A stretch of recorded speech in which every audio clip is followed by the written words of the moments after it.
Hi there, welcome in. Here's a thought. I tell my students there is such a thing as writer's block and they should respect it. It's blocked because it ought to be blocked because you haven't got it right now. Toni Morrison.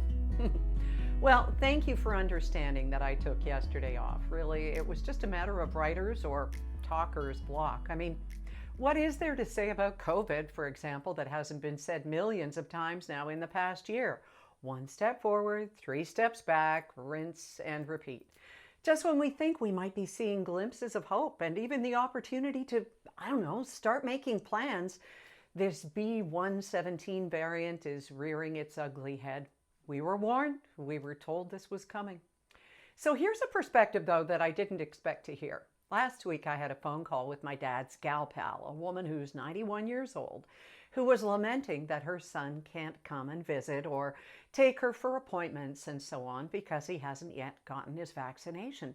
And she said to me, I don't know why they're wasting them on us folks when the people with productive lives aren't getting them. What? Now, I don't usually argue with her. I try not to argue with anyone except for Rob and my sisters. But I said it's because they are the foundations of our society, our elders, our treasured ancestors who got us here. To which she responded with humor, well, I'm not sure we want to take responsibility for that. And I laughed. We both did, as we saw each other's side in the conversation and just how impossible it all is, especially for folks who can't get out. Rob and me, well, we're coping. We're fortunate to be in a situation where we are able to see our loved ones. And I said I wasn't going to talk about COVID. Oops. So what else about that writer's block? Well, I won't talk politics here because, well, not Canadian politics anyway, unless it's positive. And when does that happen? The way I see it, why risk alienating readers or viewers if you and I don't agree? I mean, when I talked about U.S. politics, now that was different. I really didn't care if people who supported you-know-who were mad. They're not people I see eye to eye with anyway, so maybe they found someone that agreed with them, and that's okay. Hey, do you find yourself watching a lot less U.S. news these days? I know I do, and frankly, it's a big relief.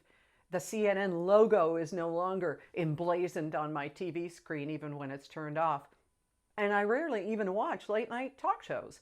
When another mass shooting is a sign that life in the U.S. is getting back to normal, I haven't got time for the pain until they fix a system that is horribly broken. And I don't care to watch jokes about Joe Biden's age or whatever else they're trying so hard to be topical about. So we just stay in our groove, watching local news on the PVR, catching up with the day's ancient Law and Order episodes, and occasionally treating ourselves to a really good show, like the new HBO documentary just released on Saturday about Tina Turner. Have you heard about this?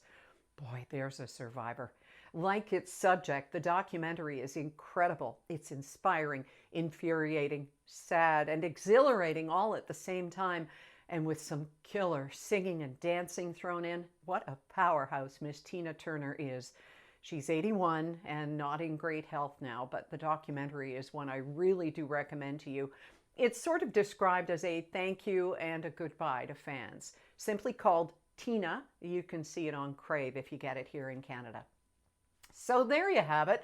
That's what's been going on here. I just wondered what to say. I mean, you hear about Colin, you know what's happening in our lives, and there's so much going on behind the scenes that I'm working on that I'll be able to tell you about soon, but it's keeping me very busy. Oh, and then there's the diving into boxes and my radio past, which I was forced to do on the weekend, but I'll tell you about that on Thursday.